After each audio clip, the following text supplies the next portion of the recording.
C'est étonnant, mais ce sont les oiseaux qui m'ont conduit à être paysan ici, en montagne. Je me souviens, c'était hier, je donnais la main à mon grand-père, instituteur. Il m'avait appris à respecter la vie sous toutes ses formes. La guêpe qui se débattait derrière le carreau, le petit escargot qui traversait la route et que j'avais envie d'écrabouiller. Mais ce respect de la nature s'est transformé en passion quand j'ai découvert le monde des oiseaux. Juste ici, à ma porte, devant la ville où j'ai grandi en Alsace, des prairies extraordinaires. Des ambiances magnifiques, sonores, des vanneaux, des courlis, des bécassines, des loriots. Mais ce milieu magnifique, petit à petit, je l'ai vu disparaître, ces prairies retourner, le maïs s'imposer. Je me suis dit que je devais m'engager, faire quelque chose pour la nature. Je suis devenu ingénieur agronome. Mais c'était il y a 40 ans, l'époque de la modernisation agricole. Et mes idées étaient si différentes que j'ai décidé de devenir paysan. Ma femme a quitté son travail, sa ville, et nous sommes arrivés là, dans cet endroit vierge, comme des pionniers. Nous avons construit notre maison et nous avons essayé de voir s'il était possible de faire vivre sa famille tout en étant protecteur de la nature.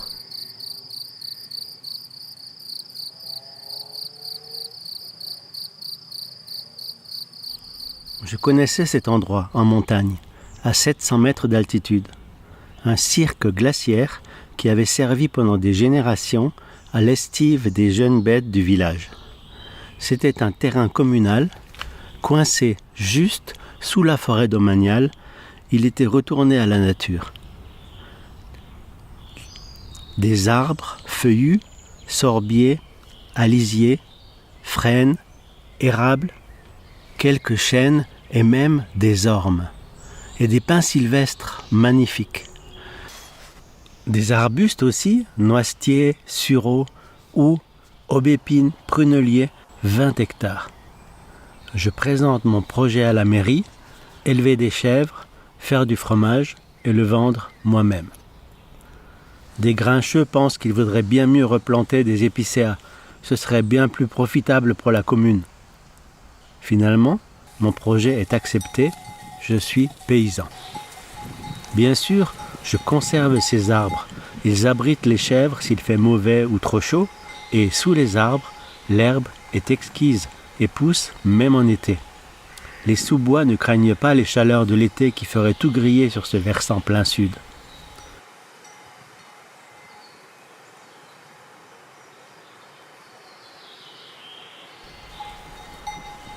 Au sommet de cette parcelle, les vents sont si forts que même les arbres poussent difficilement. La pelouse, des pensées sauvages et du fenouil odorant. J'avais 10 chèvres à l'époque et je ne savais pas encore quel fromage faire. Mon idée de départ, elle était simple. Vivre dans cet endroit magnifique avec mes chèvres, ne pas me soucier de la quantité de lait que chaque chèvre pourrait me donner, mais faire de ce lait un fromage exceptionnel, digne de cette flore formidable qui nourrissait mes animaux. J'ai invité le fromager du plus grand restaurant d'Alsace, l'Auberge de Lille, et nous sommes montés ici, nous nous sommes assis dans l'herbe, il a vu mes chèvres croquer des bourgeons de pain. Je lui ai dit, voilà ce que mangent mes chèvres. Je peux vous apporter mes fromages chaque semaine, de quoi avez-vous besoin ? Il fut mon premier client. Il l'est toujours et m'a ouvert tant de portes.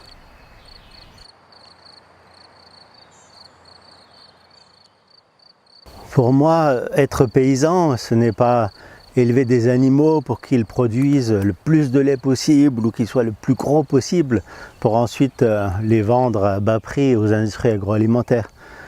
Pour moi, être paysan, c'est partager un endroit formidable avec ces animaux et ensuite en faire des produits que les gens autour de nous ont envie de manger.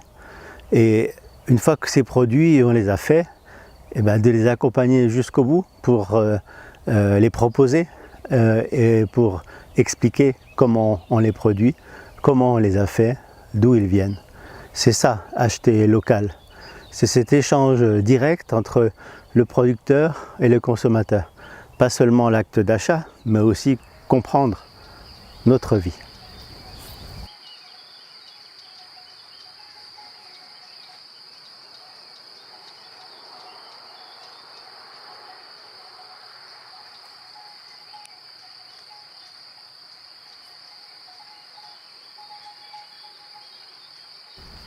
Si chaque chèvre produit moins de lait que si elle était enfermée et bourrée d'aliments, qu'importe.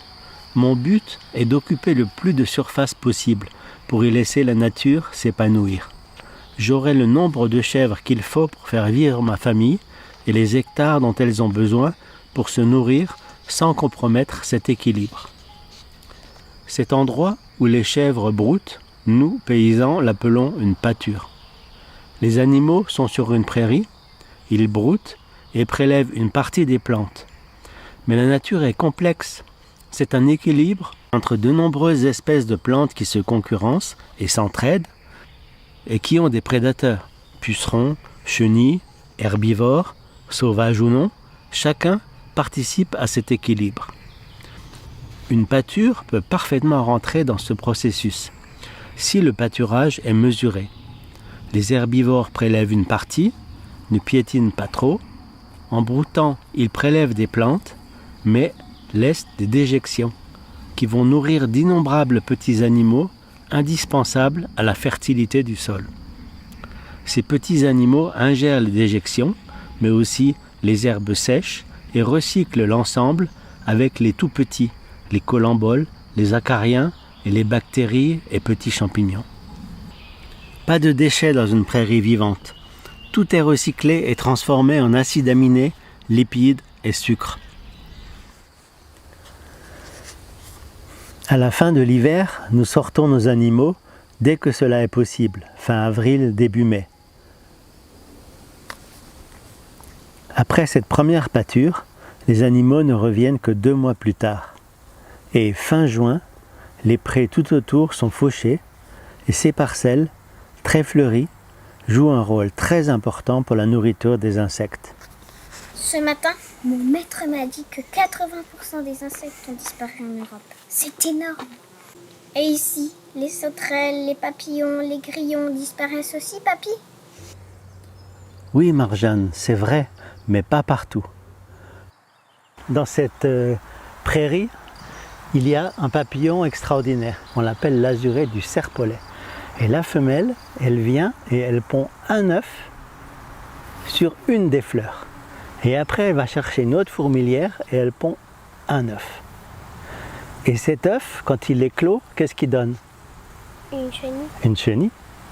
Et la chenille, elle va manger la fleur du serpolet, mais seulement une fleur. Et quand elle est un petit peu plus grande, elle fait une crotte tout à fait particulière. Une crotte que les fourmis adorent.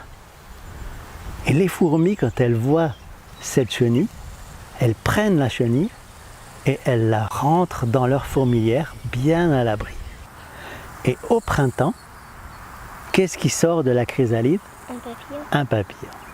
Et le papillon sort, il se dépêche de sortir de la fourmilière. Et des azurés du serpolet, tu sais combien il y en a dans toute l'Alsace? Non. On en a compté moins de 20 stations. Une station, c'est un endroit où il y en a. Cet équilibre est extraordinaire et fragile. Chaque espèce de papillon est liée à une plante. Si la plante disparaît, la chenille aussi, et donc le papillon. L'œillet des chartreux, par exemple, ne peut être pollinisé que par 2 espèces différentes de papillons. Ici, un passage de broyeur pour faire propre et plus de fourmilières, plus d'azurés. Si on ne broie pas, si les bêtes ne restent pas trop longtemps, ces parcelles peuvent être des trésors.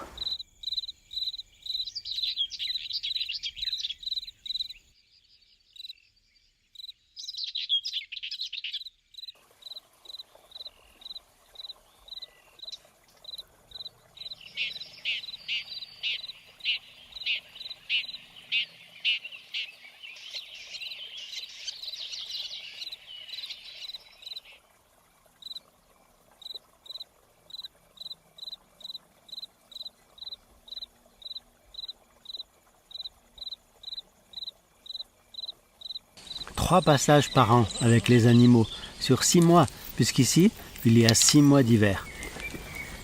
Que mangent les animaux pendant ces 6 mois? Des fourrages, et ces fourrages sont récoltés ici par les paysans. Pour les paysans, il y a donc 2 sortes d'espaces, les pâtures et les prés de fauche. Pendant des siècles, les paysans ont vécu avec quelques vaches en autosubsistance. Avec la modernisation, on est passé dans la vallée de 800 familles à 40. Mais si autrefois les foins étaient coupés à la faux, aujourd'hui c'est au tracteur et des hectares par jour. Qu'est-ce qu'une prairie de fauche?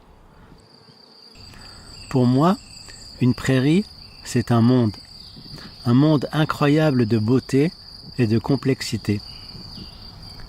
Une collection, un cortège de plantes différentes si le sol est sec ou humide, plein sud ou versant nord. Mais ces cortèges ne sont jamais dus au hasard. Les graminées sont les moins exigeantes. Elles poussent, font une tige, peu de feuilles, et leurs graines sont portées par le vent. Un animal broute cette tige, ce sont 4 tiges qui repoussent de la base. Mais elle est gourmande et elle a besoin des autres pour avoir assez de fertilisants. Les autres, les plantes à fleurs, et notamment les légumineuses. Elles s'associent avec des bactéries cachées dans leurs racines, capturent le gaz carbonique et l'azote de l'air et le transportent vers leurs racines où les bactéries se nourrissent du carbone et libèrent dans le sol l'azote. Les légumineuses ont besoin de s'exposer au soleil pour produire de l'azote. Elles grimpent, se hissent le plus haut possible sur les autres plantes. Ce sont des plantes à fleurs, comme beaucoup d'autres présentes dans la prairie. Elles puisent chacune des éléments différents dans le sol et le restituent à leur mort. Toutes ces plantes à fleurs se multiplient grâce à leurs fleurs. Fleurs souvent mâles et femelles, mais qui ont besoin de varier leur génétique, donc d'envoyer loin leur pollen pour féconder les fleurs femelles de leur espèce le plus loin possible. Comment? Par le vent, mais surtout par les insectes qui, attirés par les couleurs, les odeurs, les délices cachées, vont de fleur en fleur. Mais si l'abeille va poser le pollen d'une centaurée des montagnes sur un lierre terrestre, pas trop de chance de marcher. Et donc les fleurs s'ouvrent et distillent leurs appâts les unes après les autres. D'abord les jaunes, puis les rouges, et enfin les bleus. De mai à juillet, la floraison apporte aux insectes la nourriture dont ils ont besoin, et ils assurent ainsi la pollinisation. Mais il y a aussi des insectes parasites, il n'y a pas que les pollinisateurs. Des pucerons qui piquent et sucent la sève, des chenilles qui rongent les plantes. Mais sans les chenilles, pas de papillons butineurs. Tout est question d'équilibre, et l'équilibre est apporté par la diversité. Chaque plante a ses propres parasites, alors la diversité protège de l'explosion. Et la prairie abrite aussi tout un monde animal, chargé de réguler ses populations d'insectes, grenouilles, orvets et les oiseaux.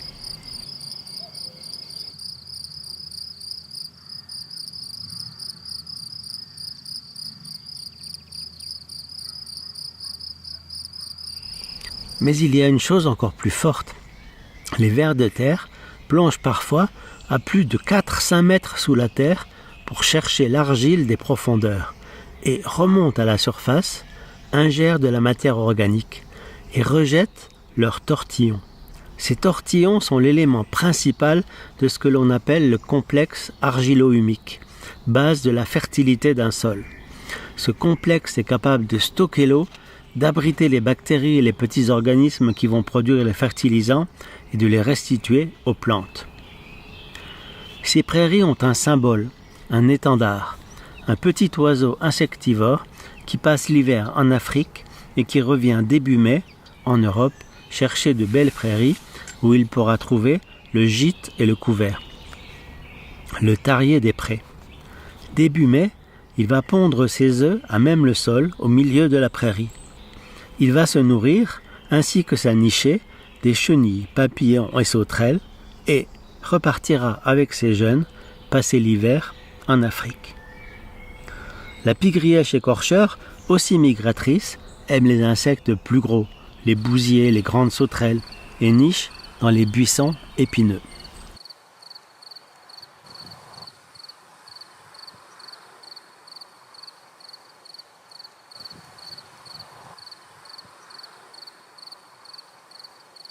Comment faire pour concilier la sauvegarde de cette merveille et remplir son grenier des fourrages nécessaires pour nourrir ses animaux pendant 6 mois d'hiver? La date de fauche est déterminante. Bien sûr, une plante à fleurs fauchée avant que la fleur ne s'ouvre ne pourra produire de graines et vivra 3, 4, 5 ans, puis disparaîtra. Et avec la disparition des fleurs, vient celle des insectes, puis celle des oiseaux. Commencer les foins à la Saint-Jean, comme disaient les anciens, le 21 juin, et les terminer vers le 20 juillet, voilà un bon partage des richesses de la nature. Puis, après les foins, la prairie repousse, les insectes adultes ou leurs larves qui s'étaient jetés au sol au passage de la faucheuse terminent leur croissance et, fin août, début septembre, nous faisons une deuxième coupe, les regains, plus riches en feuilles et très appétants, mélangés au foin en hiver. Lorsque les chèvres sont au pâturage, elles mangent des grandes plantes, des ombellifères, même elles ne rechignent pas devant une branche de noisetier, au contraire. Et donc tous ces fourrages qu'on appelle grossiers vont dans la panse et la chèvre est absolument incapable de digérer ça toute seule. Elle le fait grâce à des millions de bactéries lactiques qui sont dans sa panse et qui dégradent tout ça en éléments assimilables. Et il y a une partie de ces bactéries qu'on retrouve dans le lait avec certains des arômes des plantes qu'elle mange. Dans ce petit lait, il y a les bactéries lactiques qui sont les nôtres depuis plusieurs années. J'en verse chaque jour un peu dans le lait de la traite du matin et du soir, et ce sont elles avec un peu de présure qui font cailler le lait et contribuent au goût de notre fromage.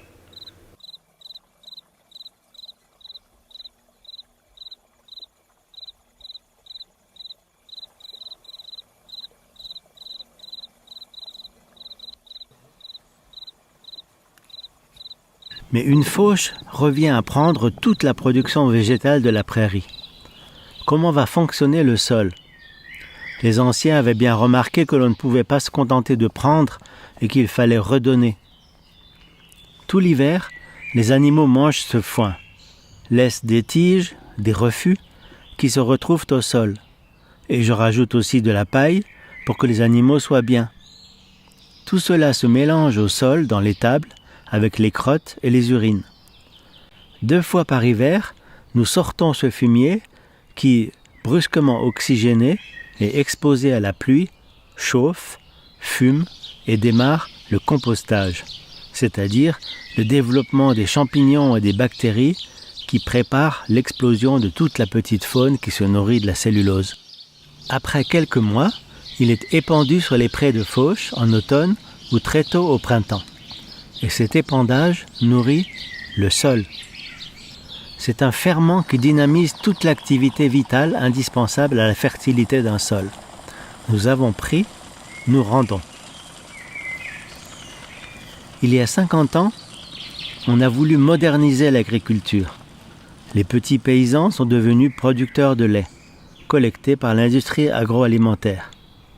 Cette industrie qui mélangeait les laits de chaque ferme a exigé une propreté draconienne dans les étables. On a bétonné les bâtiments et lavé à grande eau les urines et les bouses, qui se sont retrouvés être des déchets. Et ces déchets, on les a stockés dans des grandes fosses, comme nos fosses septiques. Et quand la fosse est pleine, on la vide. Le lisier, c'est donc uniquement des déjections, sans matière organique. Ensuite, les techniciens ont expliqué qu'une herbe jeune, toute en feuilles, était bien plus riche qu'une plante montée en tige et même en graines, et que pour produire beaucoup de lait, il fallait de l'herbe jeune et du soja brésilien. Les paysans ont suivi, produit beaucoup, et vu le prix de leur lait s'effondrer. Donc moi je me suis installé en 1987, avant j'étais vacher en Meurthe-et-Moselle.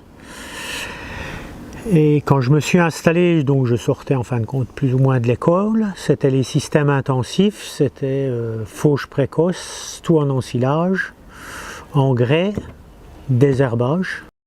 Cette modernisation a détruit combien d'emplois ici dans la vallée? Et la nature, comment supporte-t-elle cette évolution? Mal, très mal. Faucher en mai revient en 3 ou 4 ans à supprimer les plantes à fleurs qui n'ont pas eu le temps de faire les graines qui assurent leur survie. Aujourd'hui, nous sommes le 10 juin. Quelle prairie est encore debout? Où sont les fleurs? Où sont les papillons qui n'ont plus rien à butiner? Où sont les oiseaux qui n'ont plus rien à manger? Et cette disparition visible est-elle le seul danger de cette orientation de l'agriculture? Outre la fauche précoce, le deuxième facteur principal d'extinction de la vie, c'est le lisier. Il a remplacé ce qui était la règle autrefois ici, le compost. Le lisier, lui, est bourré de nitrates, certes, mais visqueux, stocké dans d'immenses cuves. Il a des micro-organismes à l'intérieur, bien sûr, mais anaérobie, c'est-à-dire qui se développent sans oxygène. Si on les pend, tous ces micro-organismes meurent, une partie des nitrates va être absorbée par les racines et les feuilles des plantes, mais tout le reste sera lessivé à la première pluie et ira polluer les sources, les rivières. Mais surtout, ce lisier va tuer toute la faune du sol. Si un crapaud en orvet peut se sortir d'une couche de lisier, les grillons, fourmis, colamboles, champignons, bactéries de la couche superficielle vont être asphyxiés par cette couche visqueuse, acide et anaérobie. Qu'a-t-elle d'intensif cette agriculture? Il y a beaucoup moins d'agriculteurs qui, pour survivre eux-mêmes, menacent la nature autour d'eux et donc leur outil de travail. La machine tourne à grande vitesse et menace de quitter la route. Pour le moment, les lanceurs d'alerte parlent surtout de la disparition des insectes, de la biodiversité, mais comment se rendre compte que finalement c'est l'ensemble des sols, même en montagne, qui sont en péril, qui sont en train d'agoniser. Et ces sols, leur vie, c'est tous les petits organismes qui sont à l'intérieur, qui sont des milliers d'espèces qu'on connaît à peine et qui ont chacune de ces espèces une fonction tout à fait importante dans le sol. Cette disparition est fondamentale pour la vie du sol, c'est-à-dire sa capacité à stocker l'eau. Et aujourd'hui, avec les réchauffements climatiques, cette capacité va être vraiment importante. Mais aussi cette capacité qu'ils ont gratuitement à recycler tout ce qui est en surface pour en faire des éléments fertilisants pour les plantes. C'est incroyable le fonctionnement de la nature et par ignorance ou parce qu'on nous a mis sur de mauvais rails, on est en train de mettre ça en péril. Cette parcelle, je viens de la récupérer. Je l'ai fauchée le 2 juillet et aujourd'hui nous sommes le 3 août. C'est incroyable. Pratiquement rien n'a poussé. Il a fait chaud, c'est sûr. Et en plus, les sangliers sont arrivés. Ces fameux dégâts de sangliers. Quand on voit la terre que les sangliers ont dégagée, c'est incroyable. C'est vraiment du sable acide, sec. Quelques vers de terre, quelques larves de hanneton remontent à la surface pour y trouver un peu d'humidité. Et là, les sangliers arrivent, retournent, parfois 10, 20, 100 mètres carrés. Et c'est un véritable labour. Cette parcelle, par contre, j'y mets du compost depuis des années. Et c'est incroyable la différence. Il n'y a pas eu plus de pluie. Elle est peut-être un petit peu plus haute en altitude. Mais la repousse est fournie, c'est le jour et la nuit. Avec la diversité de plantes, du fenouil sauvage, des renouées bistortes, du plantain. Au bord de chaque parcelle que je fauche, je m'efforce de laisser un petit îlot de nature. c'est-à-dire un petit peu de broussailles, des ronces, des aubépines, des framboisiers sauvages. C'est là que va nicher la pygrièche écorcheur, la fauvette babillarde.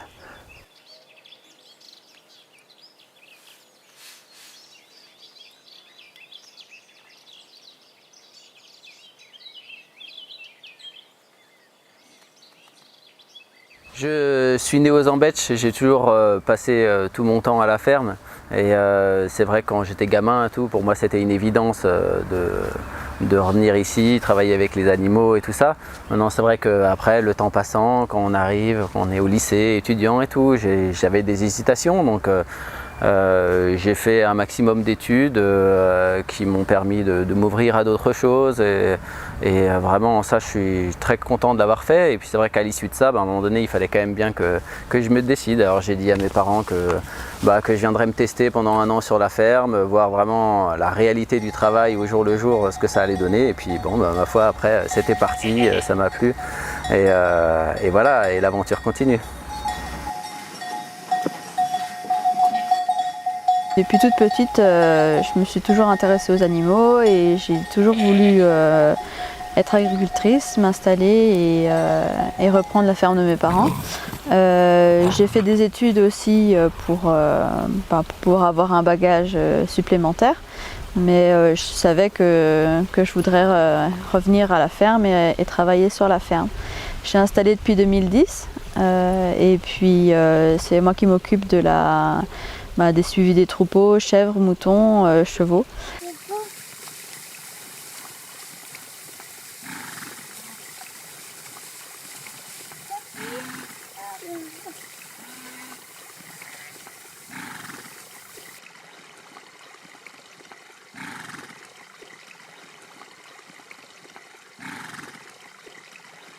C'est assez fascinant comme dans cette période j'ai pu voir le changement d'attitude des consommateurs qui sont vraiment maintenant cherchent à être beaucoup plus engagés dans leur mode d'achat.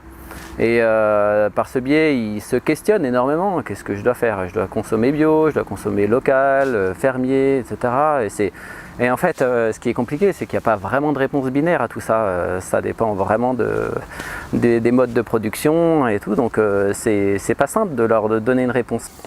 Moi, je trouve que si, on peut quand même répondre. Acheter bio vous garantit que l'agriculteur n'a pas utilisé de produits chimiques. C'est déjà important ici en montagne. Acheter local vous garantit qu'il y aura beaucoup moins de transport. Quand on se rend compte aujourd'hui, le chemin que fait du lait par exemple, le lait est collecté ici dans les fermes, il est transporté jusqu'à la coopérative qui est à près de 80 km d'ici, et là à la coopérative, ce qui doit être mis en berlingot par exemple ou en bouteille est amené parfois à 200 à 300 km pour être mis en bouteille, pasteurisé. Et ensuite, ce lait est expédié vers les centres de gros où ensuite il est dispatché et il revient vers le supermarché du coin. C'est quand même ahurissant. Donc acheter local, ça vous garantit beaucoup moins de camions. Acheter fermier, ça vous garantit d'acheter à une ferme, une seule. Maintenant, comment travaille cette ferme? Eh bien, il faut vous approcher de la ferme, discuter avec le paysan et vous verrez comment travaille cette ferme. Et vous pourrez peut-être la faire évoluer pas à pas dans la bonne direction pour la collectivité. Donc l'idéal, c'est d'acheter bio, local et fermier. La zone AOC est très vaste. Elle va de toute la Lorraine, de l'Alsace, une partie du territoire de Belfort, donc avec des zones de plaine et de montagne. Et le lait est collecté par 2 grands groupes, donc qui est Sodial et Lactalis. Et vu la zone et la quantité de lait qu'il y a, le prix n'est pas élevé du tout du lait, quoi. On est autour des 30 centimes du litre de lait pour faire du lait à Münster. Alors, pour survivre, les agriculteurs se sont lancés dans cette fuite en avant. On démarre la première coupe en mai, avant les fleurs, puis en juillet, puis fin septembre, et les dernières repousses seront broutées par les animaux. Entre chaque coupe, un épandage de lisier. Et les prairies, des surfaces sans vie, couvertes de pissenlits, rumex et graminées. Si on produit du lait ici et qu'on le vend à la laiterie, on va être payé 30 centimes. 40 centimes si on adopte les pratiques bio.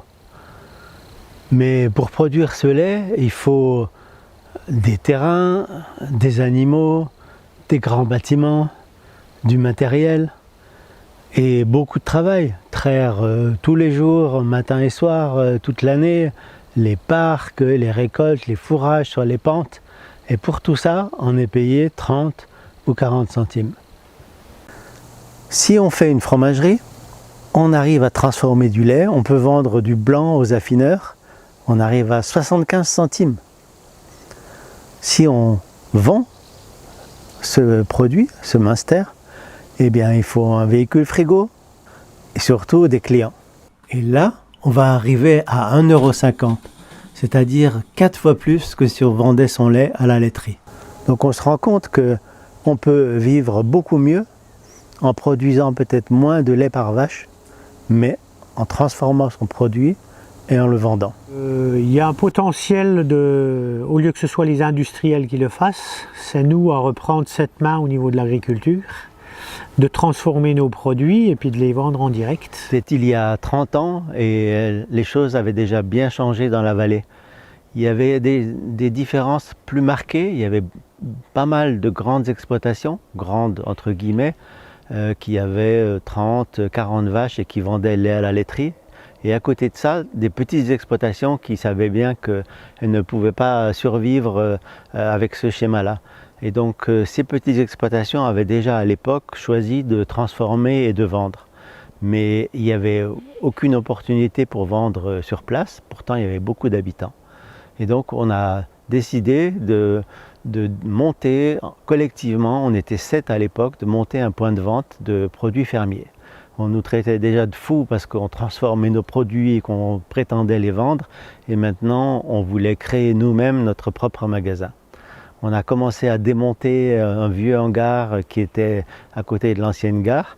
Et tous les jours, il y avait plusieurs tracteurs, 5-6 personnes sur les toits, etc. Les gens qui passaient sur la nationale disaient « mais qu'est-ce qui se passe? C'est une manif d'agriculteurs ».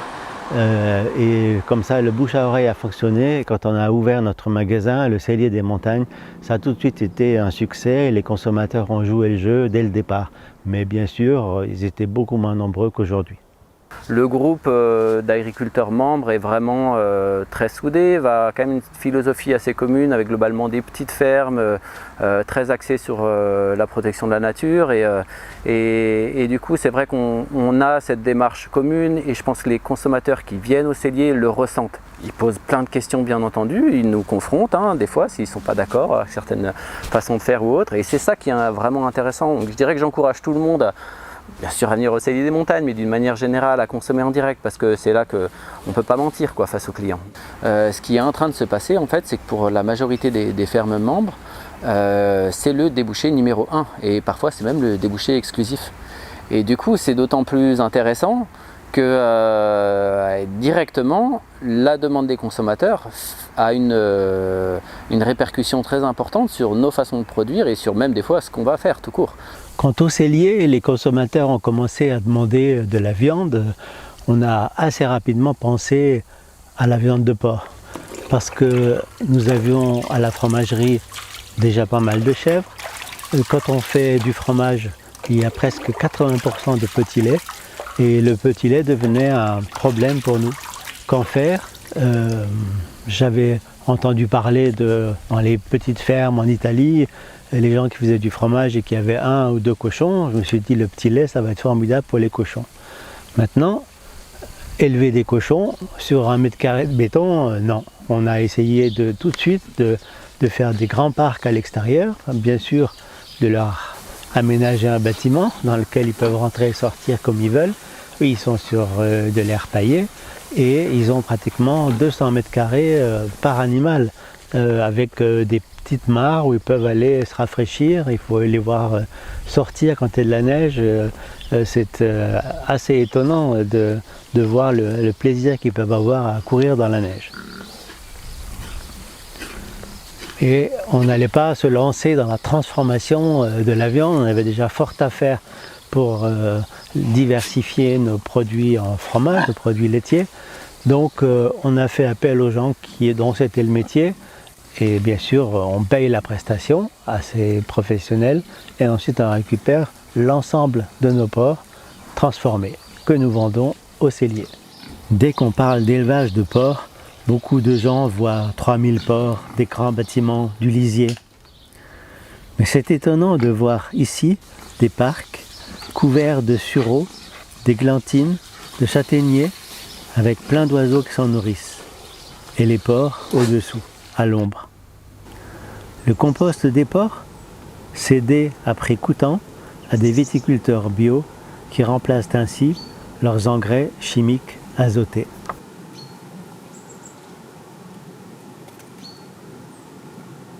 On a récupéré des terrains qui étaient trop éloignés pour pouvoir être pâturés par les chèvres et sur lesquels on ne pouvait pas faire les foins parce qu'ils n'étaient pas mécanisables.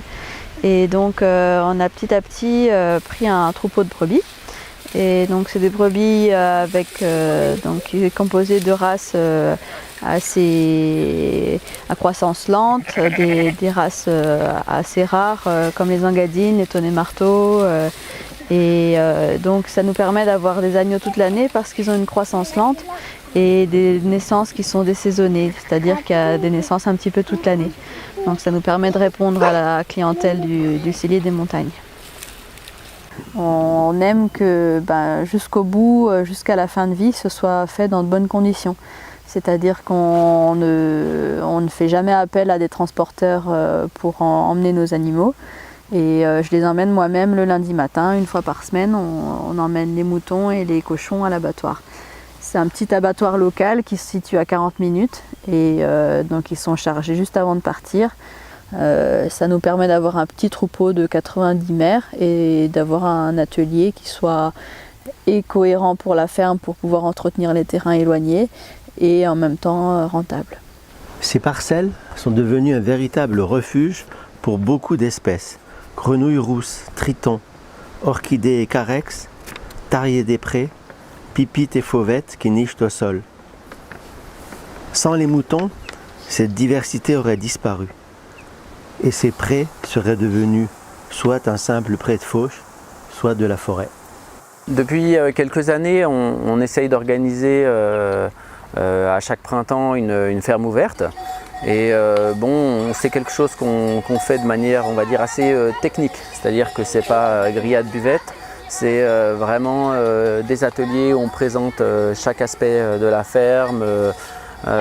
Et on essaie vraiment de rentrer en détail dans tous les questionnements que les gens qui visitent peuvent avoir et on y passe du temps. En fait, au final, les gens sont surpris d'arriver à 14h et puis finalement de repartir à 18-19h et d'avoir fait que poser des questions et tout ça. Et donc c'est passionnant, c'est vrai que ça fait vraiment partie du plaisir de notre métier que de sentir que les gens sont préoccupés de savoir ce qu'on fait et que nous on peut leur apporter des réponses qui vont dans le bon sens.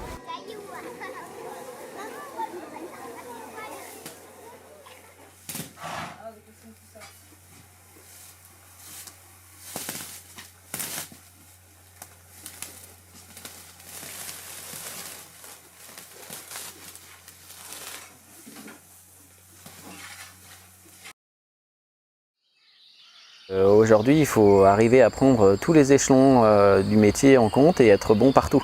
Donc il faut savoir produire, ça c'est certain, il faut avoir du lait de qualité, il faut savoir transformer. C'est pas parce qu'on fait du fromage bio ou fermier qu'on peut vendre n'importe quoi aux clients. Donc il faut maîtriser les process de fabrication et tout ça dans les règles d'hygiène les plus strictes. Et puis après, il faut savoir aussi vendre, puisque tout ça, si on a une cave remplie, il faut savoir la vider. Et donc c'est complexe et à la fois c'est ce qui rend aussi tout cela passionnant, quoi. C'est-à-dire que moi personnellement, j'adore traire les chèvres. mais je détesterais le faire tous les matins, tous les soirs, toutes les journées de l'année. Donc c'est cet ensemble qui fait que vraiment, au jour le jour, on est content de se lever et d'aller travailler, quoi. Alors aujourd'hui, en fait, la chèvrerie des Embetches, on est à 10 emplois. Alors on a presque une centaine d'hectares et 10 emplois, ça veut dire un emploi par 10 hectares. C'est assez fascinant parce que finalement, si on compare aujourd'hui à un céréalier en plaine, souvent avec 100 hectares, ils ont du mal à vivre en étant un couple, quoi.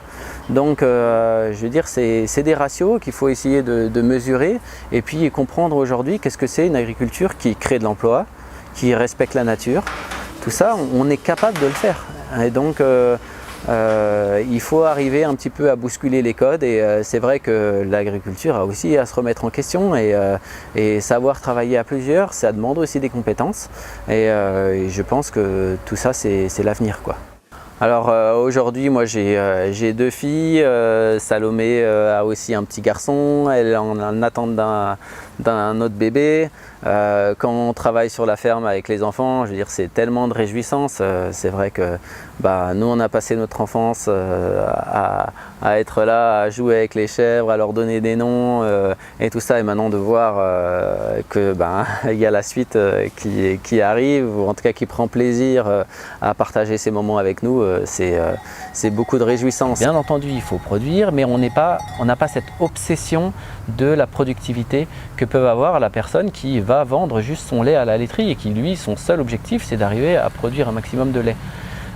Donc en ça, je ne les condamne pas, c'est juste que c'est le système dans lequel ils ont été poussés les fait se focaliser sur cet aspect de productivité. Je me souviens qu'à un moment donné, il y avait vraiment de vives critiques du monde agricole sur le fait on n'est pas des jardiniers du paysage. Alors moi, ça m'inspire autre chose. Moi, je pense que oui, au niveau du paysage, on a une grande responsabilité. C'est-à-dire que c'est sûr qu'on entretient des espaces très vastes et donc du coup, c'est à nous de faire en sorte qu'on garde des montagnes avec des paysages ouverts, avec des beaux chemins qui bordent les prés, etc. Ça, c'est un aspect des choses. Et puis après, si on se creuse encore un peu plus loin, qu'on met sa loupe, on va regarder tout l'aspect de biodiversité qui est fondamental. On en parle, mais alors peut-être qu'on pense souvent aux ours blancs et puis aux dauphins qui disparaissent. Mais en fait, le monde aujourd'hui des insectes et toute la microfaune est absolument fondamentale, quoi. Et du coup, là, le monde agricole a une responsabilité qui est énorme. On doit pouvoir se préoccuper de ces aspects-là et je pense qu'on n'a pas le droit de s'en affranchir. On a trop de responsabilités sur ce que devient la biodiversité aujourd'hui en France et partout ailleurs dans le monde.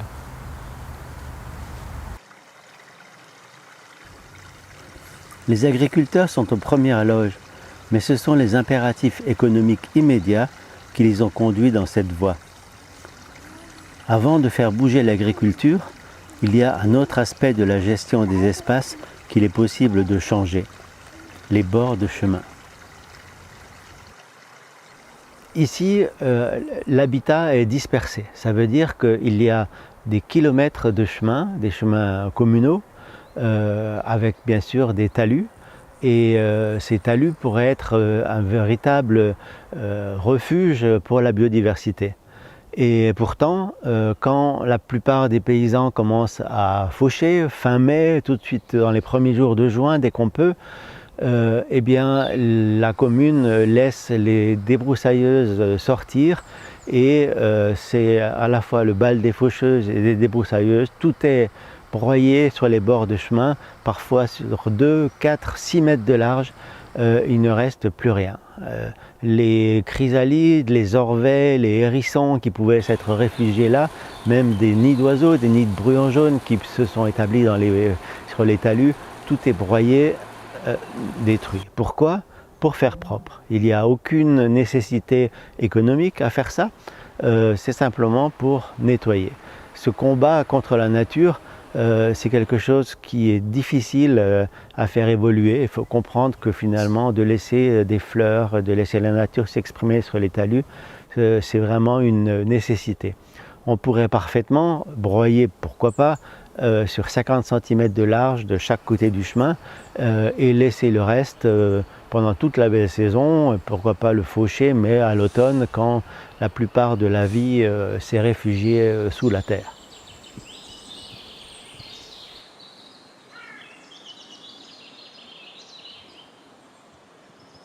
Le problème principal, c'est que ces familles qui survivent ici en sont réduites à mettre en péril le milieu naturel et donc leur outil de travail. Mais pas que leur outil de travail, il y a beaucoup d'habitants dans la vallée et donc c'est le cadre de vie de tous ces habitants. Cette mission d'intérêt collectif relève un petit peu de l'État, de l'Europe et effectivement la PAC a des lignes tout à fait particulières qu'on appelle les mesures agri-environnementales et qui sont là pour rétribuer cette mission d'intérêt collectif. Et cette mission-là, c'est un cahier des charges qui demande aux agriculteurs de ne pas faucher avant le 1er juillet, de ne pas mettre de lisier, donc tout le cadre est en place. Le problème, c'est que cette mission importante est très faiblement rétribuée, de l'ordre de 250 € par hectare et par an, alors que les systèmes du premier pilier de la PAC, qui compensent les exportations de céréales, conduisent à donner près de 500 € par hectare pour faire du maïs en plaine. Donc c'est vraiment quelque chose qui est un peu déséquilibré on peut espérer que cette nouvelle PAC se verdisse et que les activités agricoles qui sauvegardent la nature soient mieux rétribuées. Aujourd'hui, le pari est de changer complètement cet état de choses et il est tout à fait possible, par une alliance entre les paysans et les consommateurs, de faire vraiment bouger ce territoire. De le faire bouger comment?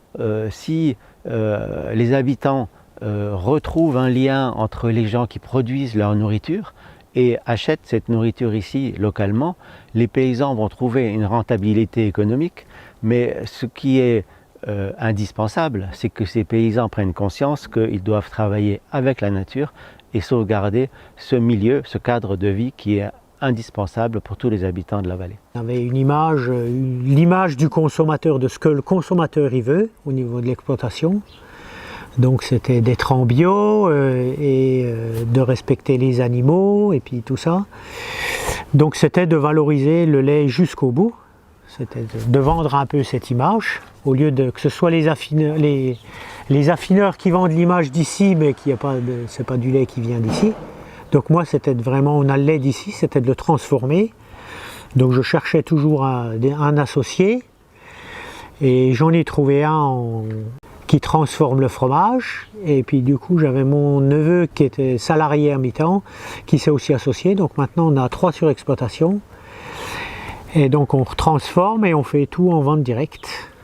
On n'a pas de grossiste. Donc on a 60 hectares. Et moi, ce qu'il me faut, c'est une autonomie fourragère pratiquement à 100%, et de produire donc quand même pas mal de lait, mais sans achat extérieur. Donc mon système il est basé sur de fauches précoces, avec un séchage en grange, et puis j'ai un récupérateur solaire de chaleur. Moi je fais pas d'achat, très peu, on achète 12 tonnes de céréales par an, pour 20 vaches laitières et la suite, et puis là quelques porcs. Donc moi je ne suis pas du tout pour aller sur la route et puis faire des transports et avoir... je n'ai pas fait le bilan carbone de mon exploitation, mais je pense qu'il doit être bon, quoi. Le débat existe. Être autonome, c'est-à-dire faucher très tôt, 4 fois par an les mêmes parcelles, acheter très peu à l'extérieur, ou comme nous, faucher tard, privilégier la biodiversité dans les prairies et acheter de la luzerne qui ne pousse qu'en plaine. Il n'y a pas qu'une seule vérité, mais une réflexion qui doit animer sans cesse le paysan aujourd'hui, confronté à une pression publique de plus en plus forte, motivée souvent par les abus de l'agriculture intensive. Je suis arrivé au Sur-ce-Nord il y a 10 ans pour reprendre cette ferme qui a la particularité d'être très attentive, on va dire, qui a toujours été attentive à son environnement. C'est une ferme aussi qui a la particularité d'accueillir du public en situation de handicap à l'année. Ici au Sur-Sonore, on est entre 800 et 1000 mètres d'altitude sur des prairies qui sont totalement naturelles. On a fait le choix aujourd'hui de gérer quasiment toutes nos parcelles avec du compost, principalement les cultures de près de fauche, donc les cultures qui nous permettront d'avoir du foin l'hiver. Après, dans les parcs, on va dire que nos seuls apports, c'est l'apport des animaux eux-mêmes, c'est ce qu'ils vont manger et ce qu'il va y avoir comme bouse derrière eux. On a fait le choix d'élever des Vosgiennes parce que c'était la race déjà du coin, typique. Pour nous, c'était la vache qui était la plus adaptée et il nous fallait un animal qui puisse valoriser tout ce qui était fourrage grossier. Elle se satisfait de peu. C'est la vache de montagne, hein, le pied sûr, un vélage facile, une bête qui va pouvoir produire avec pas grand-chose.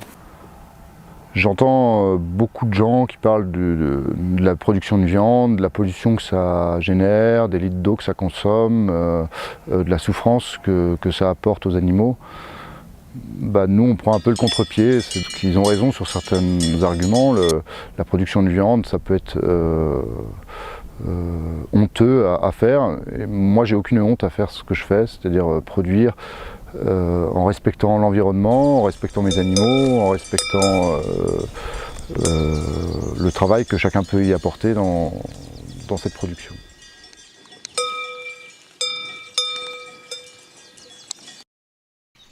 Aujourd'hui, beaucoup d'agriculteurs font de la vente directe, mais bien peu ont changé leurs pratiques. Pendant si longtemps, les bons agriculteurs étaient ceux qui avaient le rendement maximum. L'agriculture bio n'a pas intégré la biodiversité dans son cahier des charges.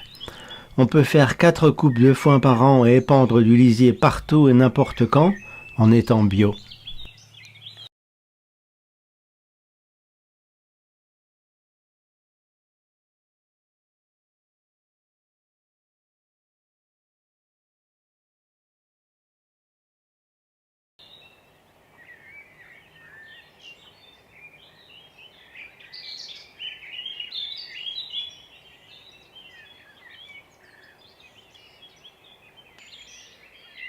Et si nous imaginions un nouveau monde? Un monde où les paysans ne s'acharnent pas à produire plus de lait pour Lactalis. Une vallée entière fauchée fin juin, début juillet, comme avant. Beaucoup moins de vaches, mais plus de revenus, grâce à la transformation et la vente locale. Du lait, des fromages, des œufs, des volailles, de la viande, des légumes. Tout cela produit avec la nature, pour les habitants de ce territoire.